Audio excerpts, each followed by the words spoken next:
Alors bienvenue en Suisse, voici une émission qui avait été enregistrée la semaine dernière avant les élections européennes pour une grande chaîne de télévision russe et nous parlions des élections européennes. Je pense que le contenu de cette élection va vous intéresser puisqu'il est parfaitement en ligne avec ce qui s'est passé, avec le machiavélisme des gens qui contrôlent le monde et en particulier Emmanuel Macron, qui maintenant avance dans le cycle infernal avec cette dissolution. Que va faire cette dissolution? D'une part, il n'y aura plus en second tour face au Rassemblement national, comme ça a été le cas lors des dernières élections législatives des NUPES, donc la possibilité pour de très nombreuses personnes de se dire finalement entre l'extrême gauche ou l'extrême droite, pourquoi pas essayer l'extrême droite. Comme tout le monde a été particulièrement déçu par le rôle de l'extrême droite au Parlement, puisqu'ils n'ont abouti absolument à rien. Il n'y a eu aucun 49.3, aucune motion de censure, rien du tout. Ils n'ont fait que accepter au fur et à mesure les hochets. Ils n'ont pas mobilisé les Français. Ils n'ont rien fait, y compris pendant le cycle sur l'IVG. Ils sont d'accord avec tout, que ce soit pour l'Ukraine, pour Gaza et comme il l'avait été pour le Covid. Et donc cette fois-ci, on voit bien qu'il va y avoir une union immense autour du parti présidentiel. Le CRIF est déjà à la manœuvre, mais également d'une certaine manière toute l'Europe, parce que von der Leyen, son parti, a gagné l'élection européenne, il reste le premier parti d'Europe. Elle va être réélue à la tête de la Commission européenne. Et de toute façon, en ce qui concerne l'Europe, peu importe le nombre de députés de RN qui y auront été envoyés, c'était un scrutin à la proportionnelle. Dans un scrutin majoritaire à 2 tours, les choses vont être extrêmement différentes. Rappelez-vous combien de fois le RN, ou à l'époque le Front National, a été au second tour de l'élection présidentielle, c'est-à-dire qu'ils avaient plus de 25 ou 30% des voix à l'élection, et finalement, ils n'avaient aucun ou très peu de députés. Il va se passer exactement la même chose. Donc, le budget, le financement du RN va s'effondrer, puisqu'en fait, l'essentiel de l'argent qu'ils touchent, ils le touchent grâce à leur succès électoral suite à la présidentielle de 2022 lors des législatives. Pour les petits partis, c'est une course de vitesse pour leur survie parce qu'ils sont devant le même piège. Mais véritablement, écoutez cette interview pour une chaîne russe, vous n'allez pas en croire vos oreilles. Elle a été réalisée il y a une semaine, avant le week-end, donc évidemment avant les résultats de l'élection, et vous serez véritablement surpris. Je vous remercie de partager, je vous remercie de vous abonner à cette chaîne, je ne le dis pas assez souvent, je vous remercie de vous joindre à mon aventure en vous abonnant à mon Substack ou de faire des dons par exemple sur PayPal. C'est important, c'est même essentiel. Il faut que nous soyons de plus en plus forts, de plus en plus nombreux à comprendre ce qui se passe. Ce n'est pas simplement de la tambouille électorale, il s'agit de manœuvres diaboliques, machiavéliques et qui peuvent nous mener droit à l'apocalypse avec cette volonté d'en découdre avec la Russie. Nous sommes véritablement rentrés dans une phase difficile dans laquelle il faut regarder les choses extrêmement froidement pour comprendre ce qui est en train de se passer. Et ceux qui doutent de qui est Emmanuel Macron et son binôme, il est temps de vous réveiller. Voilà, je vous invite à regarder cette interview pour une chaîne russe, à la commenter et à la partager. À très bientôt. L'heure est grave.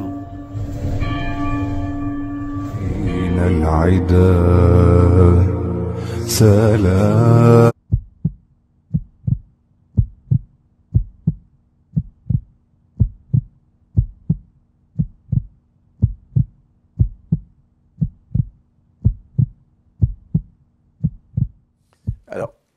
D'une part, les sondages ne sont pas les votes parce que lors de l'élection européenne, il y a une faible participation en général. Les Européens savent que le Parlement de Bruxelles, c'est inutile, c'est donner des hochets à des personnalités secondaires de la politique dans les différents États qui vont avoir des bons salaires, puisqu'en fait, quel que soit le pays, ils ont tous les bons salaires, donc avec les différences de niveau de vie.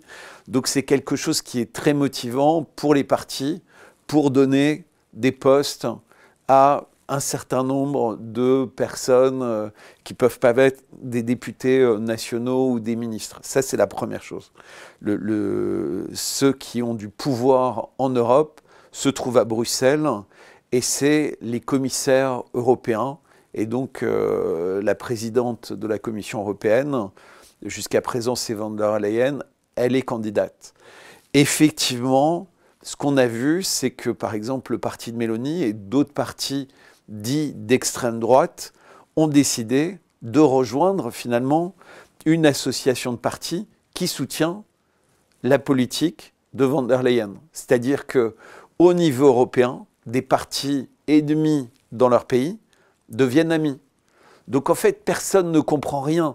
C'est vraiment de la politique politicienne, c'est pour avoir de l'argent, pour avoir des commissions, pour ne pas se disputer. Parce qu'on a vu typiquement à l'époque où c'était le Front National s'est retrouvé avec des enquêtes parce que, soi-disant, ils auraient mal utilisé l'argent que l'Europe leur donnait. Alors que quand ils deviennent complices, finalement, ils n'ont plus aucune enquête. Donc on voit qu'en fait, tout est politique, tout le monde est contrôlé. C'est une forme de compromission ou une forme de corruption.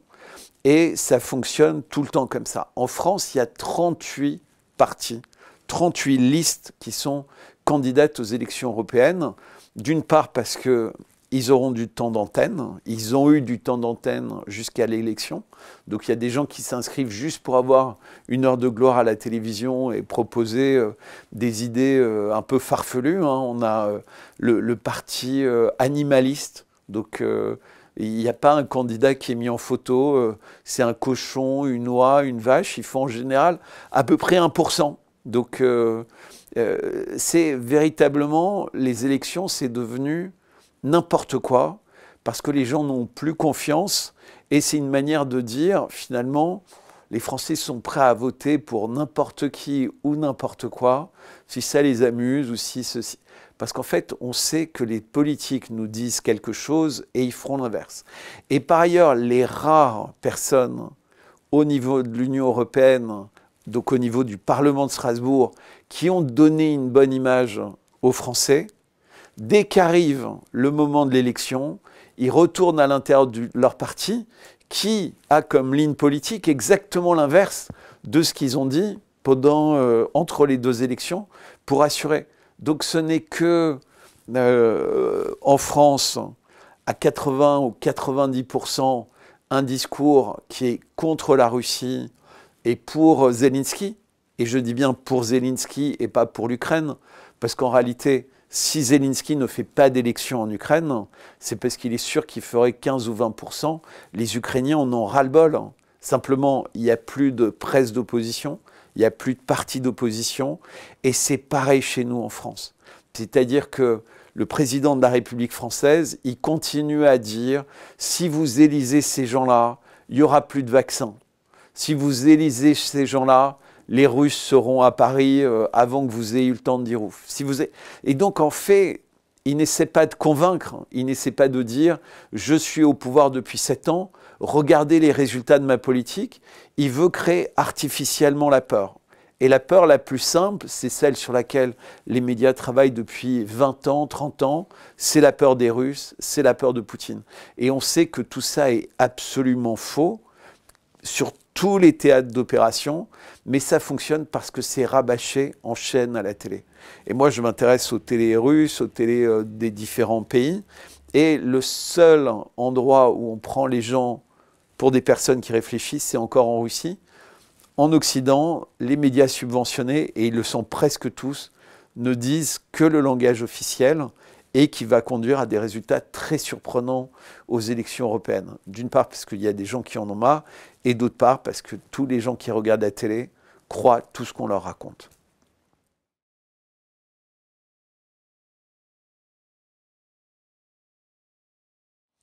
Alors, l'Union européenne est en crise, et c'est même une crise majeure. Je rappelle qu'elle est même tellement en crise qu'il y a un Premier ministre, le Premier ministre de Slovaquie, qui a vécu une tentative d'assassinat. Et pourquoi il a vécu une tentative d'assassinat? Ce Premier ministre était contre la poursuite de l'aide militaire et même l'aide financière à l'Ukraine, parce qu'il ne comprend pas à quoi ça sert. On apprend juste qu'il y a des centaines de milliers de soldats ukrainiens qui meurent, à peu près 50 000 par mois, donc c'est complètement énorme. Il a aussi émis une position au nom de la Slovaquie qui était contre le traité de l'OMS qui veut prendre le contrôle de la santé des pays, dont les pays d'Europe. Et il était également contre la suppression de l'unanimité.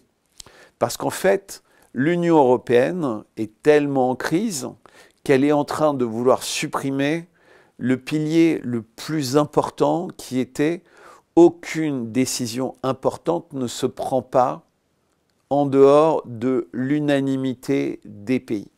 Donc décision d'élargissement à l'Ukraine par exemple, ce type de décision. Eh bien, ils vont réussir, je ne sais pas par quel exploit, à supprimer l'unanimité.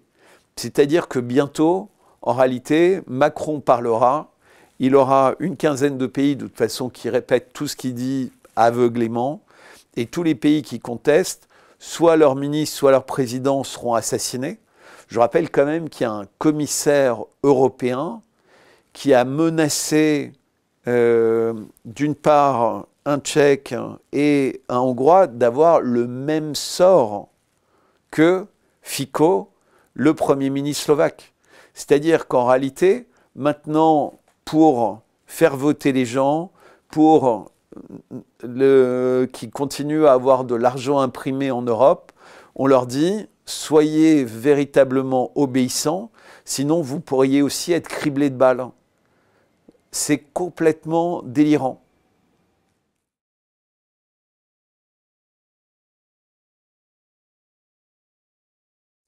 Alors, l'Europe est surtout unie à cause de sa situation économique catastrophique. C'est-à-dire que tous les pays d'Europe sont unis parce qu'ils sont endettés très largement. Le niveau d'endettement de la France est 130% de son produit intérieur brut. C'est-à-dire que toute la richesse nationale ne suffirait pas en un an à rembourser notre dette.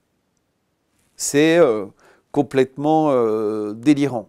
La Russie, pour donner un exemple, c'est à peu près 20%. D'autres pays, c'est 30, 40%. Mais un pays sainement géré, c'est 20%. Mais en réalité, c'est beaucoup plus que ça. Là où le président Macron a été très malin, c'est qu'en mars, il a réuni tous les pays d'Europe, pas juste l'Union européenne, à Versailles. Et il leur a dit, écoutez, surtout ne lâchez pas, soyons unis, la Russie va craquer très vite. On va mettre la Russie sur les genoux. Et tous les pays ont cru Macron. Ils se sont dit, il est très intelligent, c'est la France, il a beaucoup vu Vladimir Poutine, il essayait de faire la paix, etc. Sauf que qu'est-ce qui se passe? 2 ans après, il y a des sanctions. Donc en principe, on ne devrait plus acheter le pétrole et le gaz russe, puisqu'on veut sanctionner et affaiblir la Russie. Non seulement la Chine n'a jamais acheté autant de gaz, donc la Russie n'a pas de problème de gaz. Ils vendent beaucoup de pétrole à l'Inde qui nous le revend. Mais on vient d'apprendre de façon très officielle que pratiquement tout le gaz qu'utilise l'Europe arrive par la Turquie. Et d'où il vient avant d'arriver en Turquie? De Russie. Donc en réalité, l'Europe dit au peuple, serrez-vous la ceinture, acceptez l'inflation, c'est le prix à payer pour ne plus acheter aux Russes et mettre la Russie à genoux. Mais en réalité, on est obligé d'acheter à la Russie. On ne peut pas faire autrement. De la même manière que le monde est obligé d'acheter à l'Iran, on ne peut pas faire autrement parce que la qualité de ce que proposent les Américains est tellement médiocre qu'on ne peut pas remplacer. Et en plus, c'est 4 fois plus cher que ce que vendent les Russes, qui ne profitent pas du tout de la situation pour augmenter leurs prix. Donc les sanctions, elles sont en train de ruiner les Européens, et l'Allemagne en tête, puisque la situation de l'Allemagne est si catastrophique que les grandes entreprises allemandes quittent l'Allemagne pour les États-Unis. Donc, à court terme, les Américains profitent de la situation. Évidemment, à long terme, les Américains ne vont pas profiter de la situation, parce qu'en fait, le marché européen, c'est un grand marché.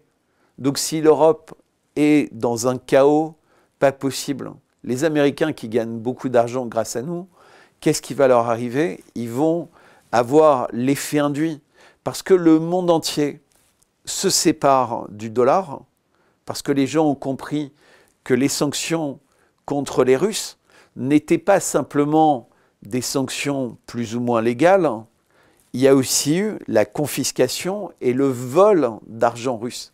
Et là, maintenant, on est arrivé au point où ils ne volent pas que les bénéfices de l'argent confisqué, ils veulent tout voler. Ils veulent s'attribuer plusieurs centaines de milliards de dollars ou d'euros d'argent russe confisqué. Mais pas que aux États-Unis, en Europe également.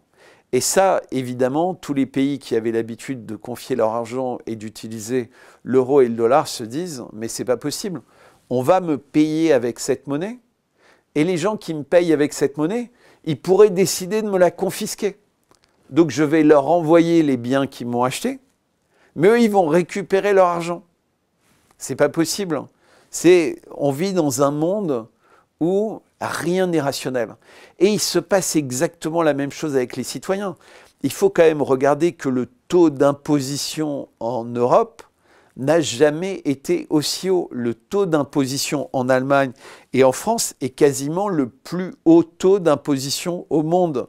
On travaille pour l'État. Et qu'est-ce que fait l'État avec cet argent? Anecdotiquement, mais il faut quand même le dire, il paye des coiffeurs à plein temps pour les Macron, il leur paye des avions pour se déplacer partout et pour changer les meubles et pour mettre des tableaux sataniques et des tapis abominables pour promouvoir la culture trans et LGBT. En ce moment, en France, on prépare les Jeux Olympiques. Il y a le parcours de la flamme. Il n'y a pas une ville où n'est pas mis en avant des gens de la culture trans. Mais les Jeux Olympiques, ce n'est pas la culture trans, c'est le sport, c'est les gens véritablement qui sont impliqués pour cet esprit de compétition internationale. Et en plus, la France boycotte la Russie. La France n'invite pas la Russie pour les cérémonies du débarquement. Donc les sanctions, en fait, c'est aussi une réécriture de l'histoire.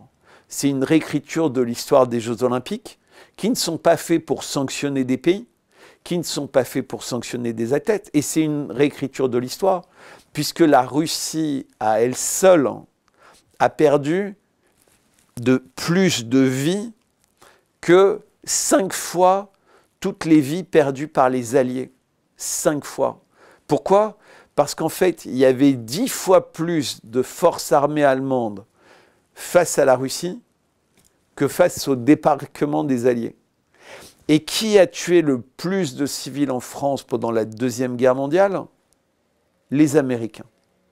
Les Américains ont tellement bombardé sur leur chemin, selon leur stratégie, qui a toujours été la même avec l'OTAN, en Libye, en Syrie, en Irak, en Yougoslavie. Ils bombardent tout et ils s'en fichent des civils. Et il se passe exactement la même chose à Gaza et sur les télés françaises. On voit les images de Jack Sullivan, qui est un des porte-parole du département d'État américain, qui dit « Ok, c'est dommage, mais il faut bien accepter qu'il y a des civils qui meurent. » Et je dis ça par rapport aux sanctions, parce qu'en fait, les Russes, dans leur guerre qui est en fait une opération spéciale, mais qui est devenue une guerre en réalité, puisque tout l'Occident envoie des armes à longue portée, des armes lourdes, etc. Les Russes sont patients, font tout pour ne pas tuer de civils. Et ça, on l'oublie, c'est-à-dire que si les Russes acceptent de perdre plus de soldats, c'est parce qu'en fait, ils ne veulent pas tuer le peuple frère d'Ukraine. Et ils veulent avoir des bonnes relations à long terme. Mais nous, en fait, on s'en fiche parce qu'on s'en fiche des Ukrainiens. On s'en fiche de tout le monde.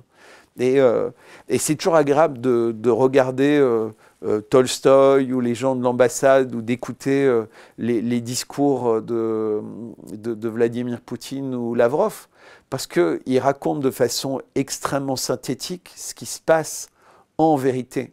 Et ça manque en France. On n'a pas de personnage d'État qui nous dit la vérité, puisque tous les partis ont décidé de se mettre dans le sillage des discours officiels, parce que la loi est telle que si un chef de parti se mettait à dire du mal de la politique d'Israël, ou du mal du couple présidentiel, ou il pourrait être arrêté. On a de plus en plus de journalistes, de blogueurs en France qui sont arrêtés, où on va chez eux, la police va chez eux à 6 heures du matin, confisque le matériel, etc. Il y a quelques années, on disait « Oh, regardez, la Russie, c'est une dictature parce qu'il se passe ça là-bas. » Maintenant, ça se passe chez nous, et dans les médias, ils trouvent ça très normal. Ils disent « Ah non, c'est normal qu'on fasse ça. C'est des gens qui aiment les Russes, ou c'est des gens qui aiment les musulmans, ou c'est des gens qui aiment les terroristes. » C'est complètement fou.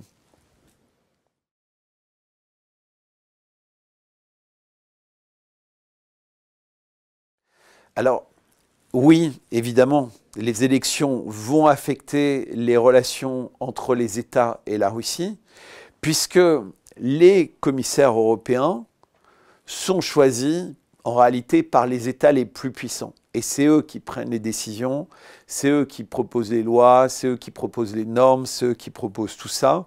Et les principaux États européens, l'Allemagne, l'Italie, l'Angleterre, sont véritablement contre la Russie. Et même l'Espagne, qui a une sorte d'autonomie dans sa diplomatie vis-à-vis de ce qui se passe à Gaza, est également contre la Russie, puisqu'ils fournissent des armes.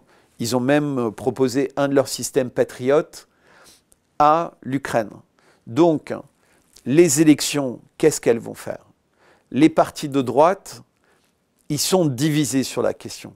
Il y a véritablement la droite allemande qui est contre la politique menée à l'encontre de la Russie, mais la droite française a décidé de se désolidariser de la droite allemande. Donc en réalité, là où ceux qui sont au pouvoir et qui veulent que la Russie soit isolée de l'Europe réussissent à diviser tous les groupes qui pourraient s'unir. Et comment ils font? C'est la diabolisation. Quand vous m'avez posé la question, vous avez parlé d'extrême droite. Et les partis politiques ne veulent plus être étiquetés d'extrême droite parce qu'ils savent que c'est un repoussoir et les personnes âgées, il y a beaucoup de gens qui n'osent pas voter extrême droite. Et donc, ils n'ont plus du tout le courage d'avoir une politique ferme, une politique patriote, où on dit, voilà, il faut fermer les frontières, il faut que l'argent de la France, d'abord, il serve aux Français et pas aux Ukrainiens, parce qu'il y a beaucoup de Français qui souffrent.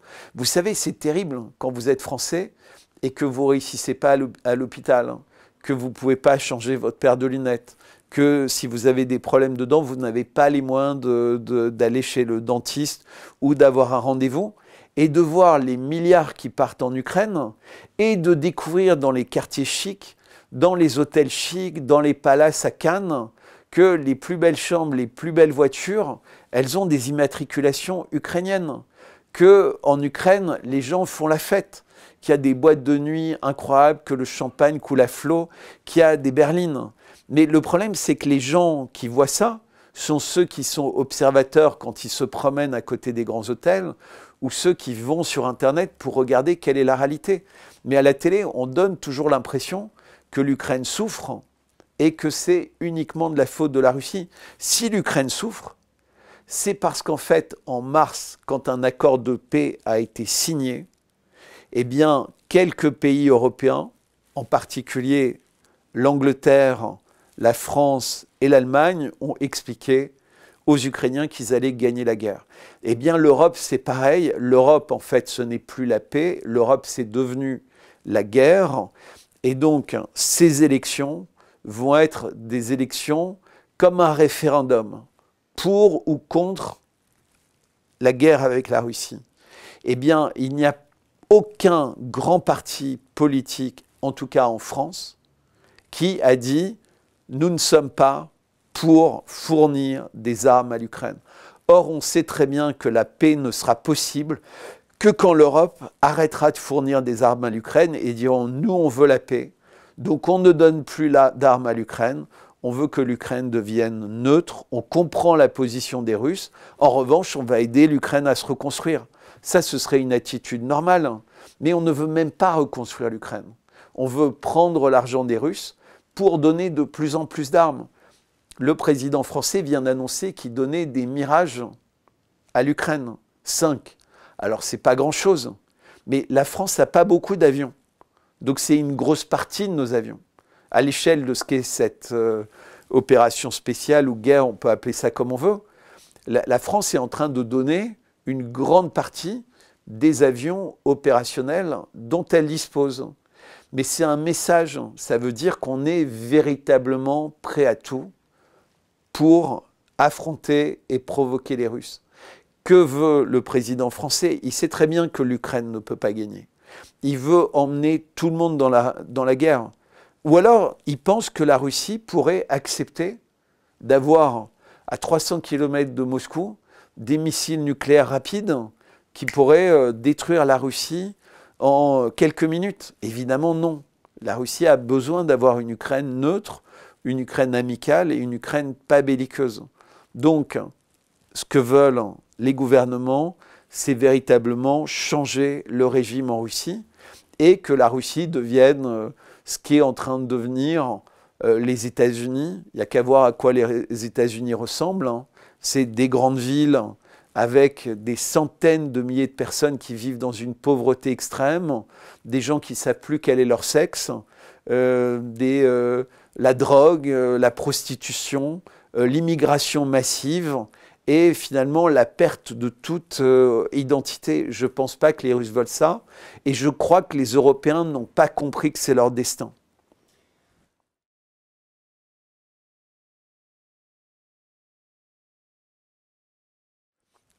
Au cours des derniers mois, qu'est-ce qui s'est passé? Le front a changé de nature. C'est-à-dire que toutes les personnes qui observent le front au niveau du Donbass ont vu que l'armée ukrainienne n'était pas capable de tenir. Elle n'a plus assez de soldats formés. Les armes lourdes qui lui ont été livrées, que ce soit des véhicules de combat lourds, des chars, etc., ne changent absolument rien sur le terrain, puisqu'on a vu que pour les célébrations du 9 mai à Moscou, il y avait des armes comme ça qui étaient à côté de la place rouge et qui avaient été prises.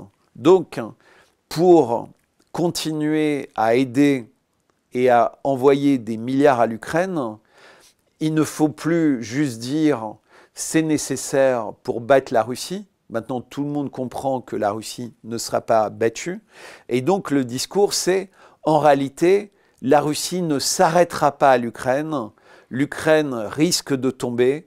Et si l'Ukraine tombe, la Russie voudra les États baltes, la Pologne, puis l'Allemagne, etc. Donc, ils veulent faire croire que la Russie, ce sont les nazis.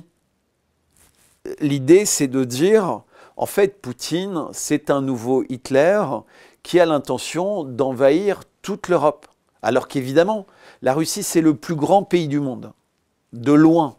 Ils n'ont besoin d'aucun autre pays, puisque les pays européens sont des pays dans lesquels il y a des problèmes ingérables. Il y a des problèmes, le secteur hospitalier va mal. le secteur éducatif va mal. Il n'y a pas d'industrie. Il n'y a pas de ressources. En général, quand un pays veut envahir un autre pays, c'est pour des ressources. Mais en plus, en France, la plupart des gens, ils sont paresseux. Ils ne veulent pas travailler. On a un niveau de chômage élevé.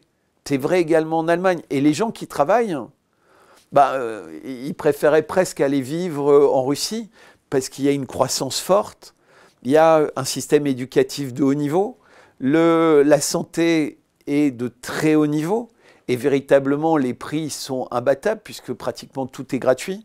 Mais ça, les gens ne réalisent pas.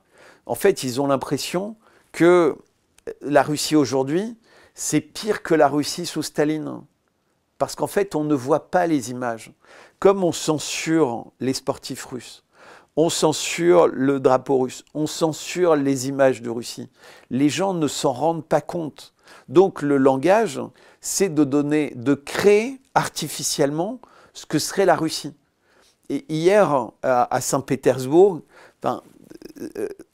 Vladimir Poutine disait « Mais croire que la Russie voudrait envahir l'Europe, compte tenu de tous les problèmes de l'Europe, c'est être aussi idiot que cette table. » Et comme une table, c'est pas humain, c'est véritablement idiot. Donc ça donne une idée. Il essaye par l'absurde de démontrer ça. Mais personne ne reprend ses propos. En France, les médias présentent la Russie comme un pays insatiable qui veut conquérir du territoire.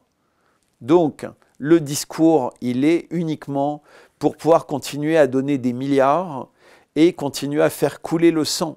Et quand on dit on veut envoyer des formateurs, en réalité, on veut envoyer des personnes capables de piloter des missiles, puisque l'idée, c'est de faire souffrir la population russe. Tous les jours, il y a des missiles qui tombent sur des habitations civiles. Or, c'est censé être des missiles très précis. Pourquoi ils visent des installations civiles, si ce n'est pas pour créer le terrorisme et le chaos en Russie?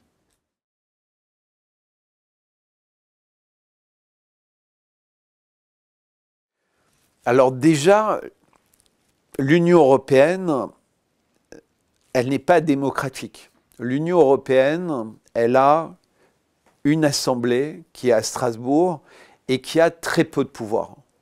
Et elle a des commissaires européens qui sont à Bruxelles. Il y a énormément de lobbyistes, il y a énormément d'Américains, de lobbyistes américains, de grandes sociétés américaines, de grands groupes américains, mais également des fondations, Bill Gates, etc., qui sont très présentes, et des ONG. Et pratiquement toutes les décisions se prennent à Bruxelles. Les députés européens, ils sont là-bas, encore une fois, ils touchent de l'argent. Et à Bruxelles, on a un sentiment très américain, puisqu'à Bruxelles, on a les commissaires européens, mais on a aussi l'OTAN. Et l'OTAN, c'est en réalité le bras armé des Américains en Europe. Le siège de l'OTAN est à Bruxelles, et ces gens-là sont main dans la main. D'ailleurs, souvent, on évoque le fait que von der Leyen pourrait devenir la patronne de l'OTAN, et que quelqu'un qui est à l'OTAN pourrait devenir commissaire européen. En fait, tout ce petit monde-là est interchangeable. Et comme aujourd'hui, l'Europe, qui a fait des sanctions très dures contre la Russie, est plus dépendante que jamais des Américains. Pourquoi ils sont plus dépendants que jamais des Américains? Après la période du Covid, tous les pays sont très endettés. Ils ont dépensé des centaines de milliards pour maintenir, entre guillemets, l'économie à flot. Et qu'est-ce qui se passe? Les Américains ont les agences de notation. Si les pays baissent leur notation, le coût de leur dette devient insupportable chaque année à payer. Et donc déjà, à cause de leur dette, les États européens sont sensibles aux positions des Américains. Ensuite, les grands groupes internationaux américains, les réseaux sociaux, les médias, etc., ils font la danse. C'est-à-dire que quand vous avez un média, par exemple en France, 80% de la publicité, elle est indirectement liée à des grands fonds d'investissement américains qui possèdent toutes les boîtes qui font de la publicité. Donc le message, il est compatible au message américain. Donc les gouvernements, ils sont pris d'un côté par la dette, de l'autre côté par les médias, et de l'autre côté par les sanctions. Donc il faut bien qu'on trouve du pétrole quelque part.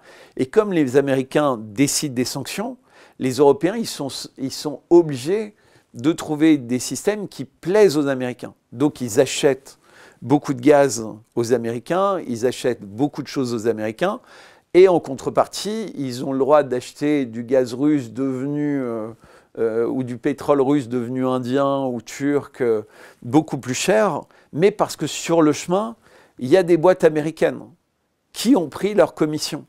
Et donc en réalité, on est en train d'être ruiné, et on est aussi obligé, et c'est ce qui se passe, il y a des boîtes qui sont vendues en permanence aux Américains, puisque c'est eux qui ont l'argent. Nous, on en a moins. Donc, ils viennent, ils achètent nos boîtes, ils achètent nos savoir-faire. Souvent, ensuite, ils virent les salariés et ils reprennent les savoir-faire aux États-Unis. C'est ce qui est en train de se passer avec les boîtes allemandes. Donc, en fait, cette situation, à court terme, ne profite qu'aux Américains. Mais évidemment, les Américains, ce n'est pas le président Biden. On voit bien qu'en France, le président Macron, c'est lui qui décide. Mais aux États-Unis, tout le monde voit bien que ce n'est pas le président Biden qui décide. C'est des grandes boîtes, c'est des grandes banques, c'est les big pharma, les grosses sociétés américaines, etc. Et quelques sénateurs et quelques lobbies très influents qui disent quelle est la politique qu'il faut faire. Parce qu'en fait, ces gens-là, ils voudraient qu'il n'y ait plus d'État. Ils voudraient qu'il y ait un État unique dans le monde entier, dominé par quelques grosses boîtes américaines qui contrôlent les personnes. Donc oui, ça profite aux Américains. Et d'ailleurs, les guerres profitent toujours aux Américains, puisqu'elles se passent loin de chez eux, et c'est eux qui vendent aussi beaucoup d'armements. Parce que les Polonais ont dépensé énormément en armement, les Allemands viennent de décider d'acheter l'avion américain, donc ils n'ont pas acheté un avion français, ils n'ont pas acheté un avion européen, ils achètent l'avion américain, et tout le monde en réalité cède aux Américains. Puisque les hommes politiques, ils n'ont plus aucune marge de manœuvre entre Bruxelles, qui est tenue par les Américains, et leurs dettes, et surtout l'impression qu'ils ont laissé perdurer. Parce qu'en Hongrie, par exemple, en Slovaquie ou dans ces pays-là, ils ont essayé de dire à leur peuple « Mais non, la Russie, c'est pas ce que vous croyez. » Et invariablement, l'Europe a dit « Si vous continuez comme ça, sanctions. On ne vous donne pas votre aide. On vous donne une amende de 3 milliards. » Parce qu'en fait, l'Europe, c'est la police. Ils ne donnent pas grand-chose, parce qu'en réalité, ça coûte toujours plus cher que ce que ça donne, mais ils peuvent vous punir. Il y a des mécanismes de sanctions. Et ces mécanismes de sanctions, en fait, quand on voit la création de l'Europe, ils ont tous été pilotés par les Américains. Puisqu'en réalité, l'Europe, c'est une création de la CIA. C'est les États-Unis d'Europe, c'était une volonté des États-Unis pour avoir des pays faibles en Europe, des pays qui n'avaient pas de conscience propre et donc qui allaient être complètement dominés par l'économie de marché.